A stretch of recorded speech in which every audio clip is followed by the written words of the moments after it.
Hello my wonderful, beautiful friends guys, welcome back to r/MaliciousCompliance, where people follow orders to the letter to spite someone, and the stories are super satisfying. And in today's episode guys, a Karen learns the hard way after messing with OP and telling OP to sue her. Guys, I hope you enjoy the lineup today, hit subscribe if you haven't, and as always, you can send or link your post to this email right here. We're diving in guys. So today, I was on my way home from a doctor's appointment with my pregnant fiance, and since I'm not allowed to go to the doctor and we didn't plan on going anywhere else, I decided to go commando since I didn't have any clean underwear. And that was my first mistake. So not even halfway home, my fiance starts complaining, and by complaining, I mean she's complaining. She was complaining that her pants were too tight, that her legs hurt, she's losing circulation because of her jeans, etc. So after about 30 minutes of this, I get annoyed and decide, you know what, F it. We're not stopping anywhere on the way back home, so I'm giving her my shorts, so I can have peace. So with that, I pull over, pull my shorts off and give them to her, and it worked. She was content. So there I am, everything hanging out, driving 80 miles per hour down a 60 mile per hour speed limit highway. And yeah, I think you know where this story is going. All of a sudden, I hear wee woo, wee woo. It's the cops. In my head, I'm thinking, there's nothing worse. So I pull over and proceeded to freak the F out. I was going 20 over with no pants on, and my fiance couldn't control her laughter, and I was terrified. Now I'm not sure why, but the officer came over his speaker thingy and he asked me to step out of the car. I think it's because it was dark and my windows were tinted. I'm not sure, but this is where my heart sank to my stomach. While I'm trying to figure out what to do, I hear, "Sir, please step out of the vehicle." Hearing him say that, I proceed to stick my head out of the window and scream at him saying, officer, I actually don't have pants." The officer then repeats, "Sir, step out of the vehicle." I try to tell him once again that I don't have any pants on, and he says, "Sir, don't make me tell you again. Get out of your vehicle." Now, of course, at this point, I was terrified. And don't even ask me why I didn't think of getting my shorts back from my fiance. I don't know why I didn't. I was panicking. So I poke my head out of the window and I look back and say, "Officer, please." And that's when he repeats again, "Step out of your car." And this is the point where I just go, you know what, F it. So I throw my door open, get out, and stand up and look at the officer with nothing covering my lower bits. I tell him, "I was trying to tell you that I'm naked down there." The officer just sort of looked at me for a minute and then put his hands on his face and says, "Okay, get back inside the vehicle." He then cautiously approaches my vehicle and starts asking questions. Now the story's already long enough, so I won't add everything he asked us, but we ended up getting a speeding ticket and a good ass chewing in the end. Oh my freaking goodness. Listen guys, I've heard the phrase getting caught with your pants down, but man, oh man, OP literally took it to a whole nother level. And honestly guys, I don't know what I'd want to see more in that situation. Like, do I want to see the look on the cop's face when OP gets out half naked? Or do I want to see OP's fiance just laughing hysterically in the passenger seat when she realized that a cop was pulling them over? With that said though, I'm glad it's now a funny story that he can tell for the rest of his life. And hey, props to OP for giving his pregnant fiance his shorts and having to go through that horrendous, embarrassing situation. So when I lost my part-time job due to COVID, a good friend, let's call her Kate, helped me get a job at the after-school learning center that her dad owns. She did warn me though that her dad was unapologetically racist. I'll just call her dad Owner. Anyways, owner and manager loved me as an employee, and at the 2020 Christmas party hosted at the owner's house, I got offered the role of assistant manager. We chatted for a while, and the owner and I bonded over our dislike of corrupt politicians. I think he came out of that conversation with the incorrect assumption that I shared his politics and social views, and so his racist tendencies immediately got less subtle. In January, the manager hired a new employee to fill in for the role that I left. The new guy was a very dark-skinned Indian man around mine and Kate's age, 24 at the time. On the guy's first day, the owner was visiting.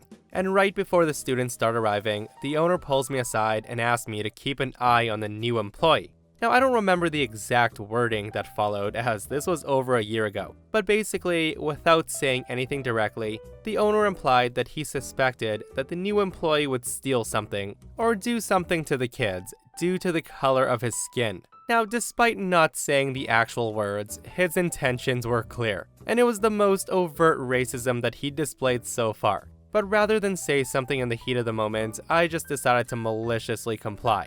I did what he told me. I've kept my eye on the new employee ever since, watching to make sure that he succeeds. I made sure that he had all the support he needed, and I shielded him from the owner's racism as much as I could. I invited him to grab drinks after work a few times, and we ended up becoming really good friends.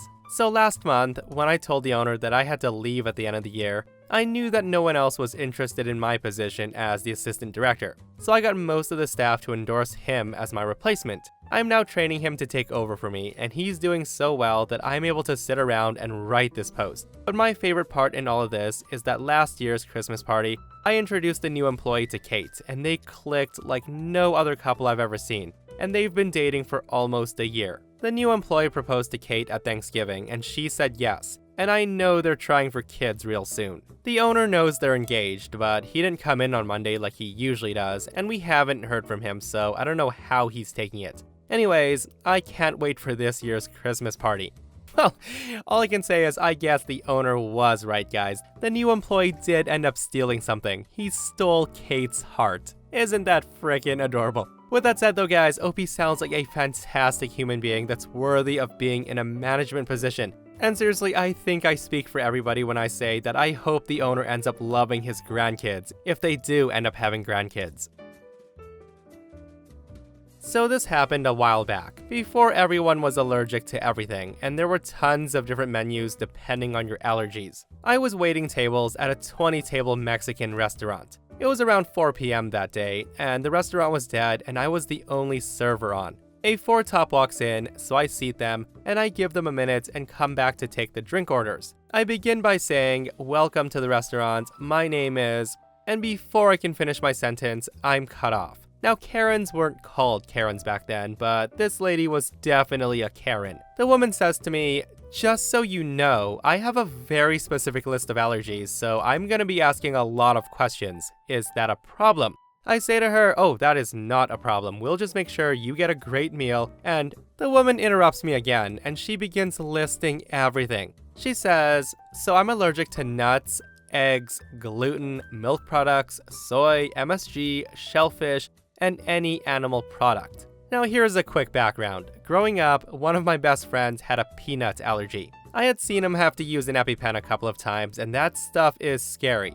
So I always treat allergies with the utmost importance. She then proceeds to list the allergies again, making sure that I knew how dangerous these things are to her, and I said, "I gotcha." I then go and grab drinks and drop them off. When I do, I'm chastised for not bringing out the chips and salsa fast enough. Again, it's around 4 p.m. and I'm the only one there. I apologize and go grab the chips and salsa and drop them off. And that's when Karen says, "Why didn't you bring the green sauce?" Ugh, everybody knows you're supposed to get the green sauce with the chips. You must be new. I ask her which green sauce, as we do have several. I'll have to check to make sure they don't have any products that you're allergic to. Karen says, "I don't know what it's called, but it's the green one." Now I know which one she probably wants, as it's very popular since it's requested quite often. I ask her, "Oh, do you mean the..." insert the sauce name. And Karen says, "Ugh, yes, bring me that sauce." So I go to the back and I can already tell how the table's gonna go. Gonna be run ragged for a couple of bucks. It's also becoming clear that she's not allergic to these items, but she just either doesn't like them or likes the attention and sympathy she gets from making a big deal of how she could literally die if she ate something she listed. And that's when I think it's time for some malicious compliance. Now the sauce that she wants is frickin' delicious. It's a blend of jalapenos, cilantro, tomatoes, and ranch. But I'm thinking, uh-oh, ranch is made with mayo, and mayo's made with eggs. So no, I can't bring it to her. I then walk back out to Karen and say, "I'm sorry, I talked with the chef, and the sauce is made with eggs, which was on your list." Karen then says to me, "Oh, that's why I must have gotten sick the last time I was here." She then looks to her friends and says, "That last server was so stupid to give it to me. Did I not tell him I was allergic? I could have died." Her friends then ask if they could have some of the green sauce. And that's when Karen says that she can't even be around anything that she's allergic to, so no one at the table is allowed the green sauce.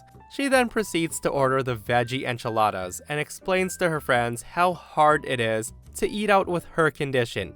Meanwhile, I'm trying so hard not to roll my eyes. I take the order, go talk to the chef, and have to come back. I then explain to Karen that the vegetables are sautéed with a bit of marinade that contains soy, but I can get them grilled without it. I also tell her that the rice and beans is cooked in lard and chicken stock. She then asked about the veggie burrito. Same move. I go to the chef and come back, and the burrito tortilla is a double no, as it contains gluten and lard. Karen's starting to get deflated, and her co-diners are getting visibly annoyed with her shenanigans as they ordered a good 20 minutes ago. There's almost nothing on the menu that fits her needs. Karen then says, well, what can I have then? I tell her I could make a salad with some oil and vinegar dressing, maybe add some grilled corn, tomatoes, and avocados. At that, Karen says, ugh, just bring me the veggie burrito. I'm not that allergic to the things I listed. To which I say to her, ma'am, you told me earlier that any of the allergies could literally kill you. I cannot in good faith bring you something you told me could kill you. It would be too much of a liability for the restaurant and very irresponsible of us. Do you have your EpiPen? With so many things around you that you're allergic to, I'm worried about your health. Karen then says, just bring me the damn salad. As I walk away, I hear her mutter, I've had it in the past and it's been fine. I'm not that allergic. So I bring out their food and everybody has super tasty tacos, burritos, etc. Meanwhile, Karen has a super boring, tasteless salad. Luckily, her friends paid and they left a good tip. All I can say, guys, is it serves her right, and I hope that super plain salad tasted like everything she never wanted in the first place. And I also hope her group of friends or whatever learn to never include her in their meal plans ever again, because that sounded so annoying. Like, are you deathly allergic or not that allergic? Or do you just want attention, Karen? This happened circa 2013. I used to have my hair dyed in a lot of different colors. Think pink, purple, green, blue, all the colors in the rainbow. And I always took pride in my hair. I won't have false modesty. I had pretty awesome hair, and it was so well taken care of that people started asking what my upkeep was. Because of that, I started a blog to tell people how I did my hair, and in that blog, I posted pictures of my hair adventures. Now, the website wasn't huge. I didn't have that many followers. It was on the low hundreds, and not a big blogger in any way imaginable. It was just for fun. One day, I received a message from a friend saying that he saw a photo of me in a catalog of some brand of hair dye, congratulating me. Now, I was surprised and kind of miffed about it. I asked him to take some pictures of the catalog and send it to me, and there it was. It was a photo I uploaded to my blog, and immediately I went to the company's website and took a look at the online catalog, and there it was again. I then sent an email to the company asking them to take it down, and they couldn't use my photo for advertising. I got no answer. I then sent a message on their Facebook page telling them the same thing I said in the email, but less politely, I must admit. This time, I did get an answer. They said that they could send me a few bottles of dye and I could choose the colors that they would send. They said it was good exposure, so why was I so mad about it? Well, the thing is, I don't know how it works in other countries, but here, no one can use your image without authorization, especially if the person had monetary gain because of your image. I responded to their message saying that they should take everything down and pull every catalog that had my photo in it because I haven't given authorization, so they couldn't use it. It was simple as that. There was some back and forth, and they said that they wouldn't stop using my photo and it was good exposure. They also said I was greedy because they made an offer to give me some products and I turned it down. I continued saying adamantly that the photo must go. That's when the head of marketing for the company messages me. The woman is snide, gets all cocky, and she says if I don't want the hair dye, then I would get nothing.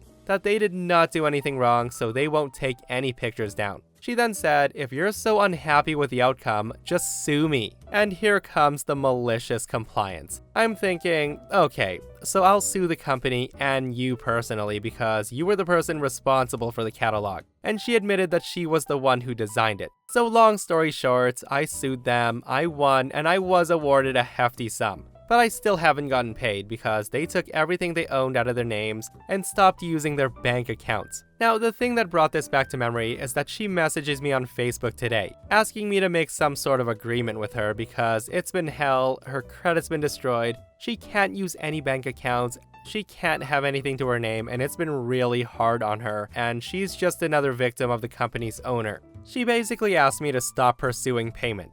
I forwarded everything to my lawyer and will let him handle everything. But I really wanted to say to her, I only did what you asked me to. I sued you. So guys, one thing I've learned from reading these stories is that some people really need to stop saying sue me to others, because some people will actually do that. And this Karen definitely learned the hard way. Like, it's way too late to cry to OP now, Karen. You had the chance to make things right, but you decided to be impolite, condescending, and rude, and this is what you get.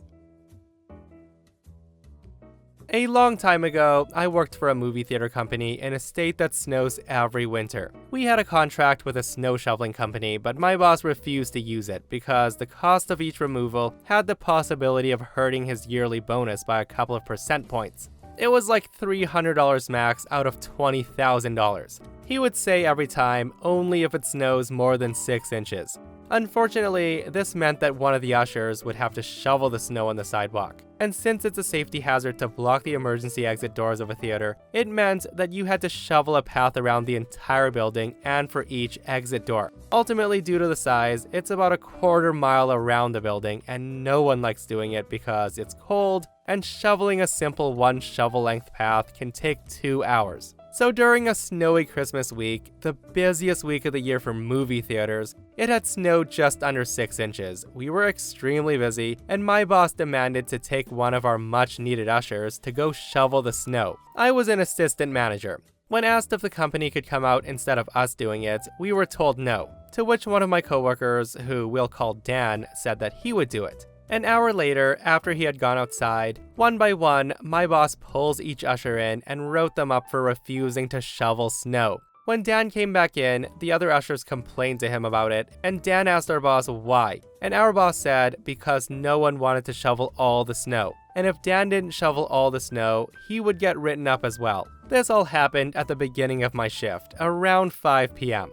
Cue the malicious compliance. Now, what my boss didn't realize was that it was the last day of the payroll period. Being Christmas week, Dan had accumulated 40 hours of work earlier in the day. My boss left right after telling Dan to make sure all the snow was removed. We worked the rest of the shift, and everybody assumed Dan had finished and left. It's about 3 a.m. now, and we go to punch out for the week, but we can't because there's a shift that hasn't been approved yet. Someone was still working, and it's at 12 hours of overtime. It's Dan. I go out to investigate, since it should only be myself and my manager. As I walk outside, I see Dan coming back in, smiling the biggest smile on his face, and I saw the most dry, unsnowed path that I've ever seen in my life. It looked like 2 pictures put together. There wasn't a speck of snow on the entire front path of the theater. Dan spent 10 hours outside making sure he removed all the snow from the walkway. We then had a good laugh, clocked out, and left. We didn't hear anything until later that week when I was called into the office and I had to write a statement to why I let Dan work 12 hours of overtime. My boss had a smug look on his face like he had beaten us. He wasn't too pleased when he found out that all of our statements included him saying the phrase, "remove all the snow," and that he refused to call the snowplow company. My boss was transferred to another theater soon after. So yeah, forget transferring the guy, he needs to get fired because pinching pennies to ensure that he maxes out his bonus is such an a-hole thing to do. And I just love how Dan beat him at his own game. Guys, it's always satisfying to read about an employee winning, and in this case, getting some good overtime on top of it. About 15 years ago, when I was 20 years old, I got a job at a new Panera opening up in my town. I worked there exactly 5 days. After 2 days of working the salad line and making sandwiches, which was honestly fun, I was told that I was being moved to the kitchen. Now I didn't mind because I love to cook and bake, so I was excited for like 1 whole minute. When I showed up on my 3rd day, I get walked to the kitchen, and I'm so stoked. I stop at the chef line, but my manager keeps walking. I then stop at the baker line, but my manager keeps walking. He then stops in front of the dishwasher. He then says that I'm going to be washing dishes for a couple of days because they hadn't hired a dishwasher yet.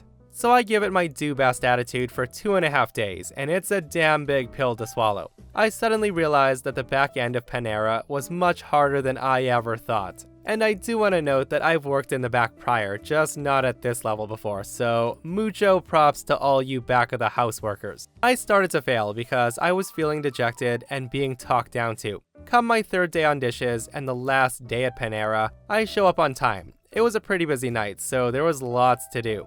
I try so hard, but the workload was too much, so freshly dirty plate tubs are coming back in groves. It starts piling up on the counter and then the floor. Halfway through my shift, my lunch is late, and before I go to lunch, my boss pulls me inside the office and tells me that he's letting me go. It basically goes like this. He says to me, "We're so sorry to say, but we're gonna have to let you go. You're just not keeping up.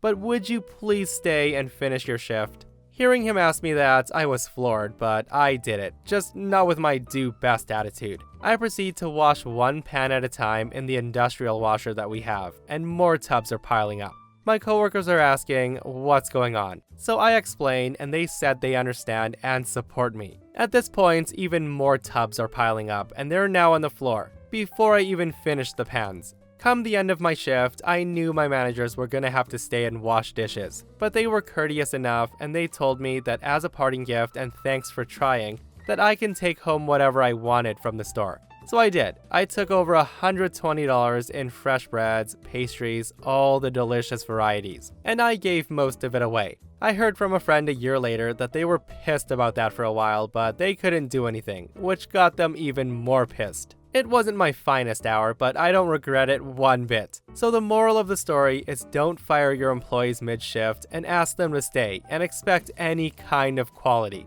Yeah, that sounds about right, guys. And if I were in OP's shoes, I'd be saying see ya later because there's no way I'm finishing the shift if I'm fired in the middle of the shift. And that, my friends, brings us to another end of r/MaliciousCompliance. Guys, I hope you enjoyed today's stories. If you did, hit that like button. And if you're not subscribed, consider subscribing so you don't miss these crazy, crazy stories. And if you missed yesterday's episode on the channel, I'll link it right here. A super duper entitled Karen refuses to let paramedics take her babysitter away to the hospital because she needs someone to watch her kids. It's such a funny story, so go check it out if you haven't. And myself and Stevie Boy will see you guys in the next one. We love you.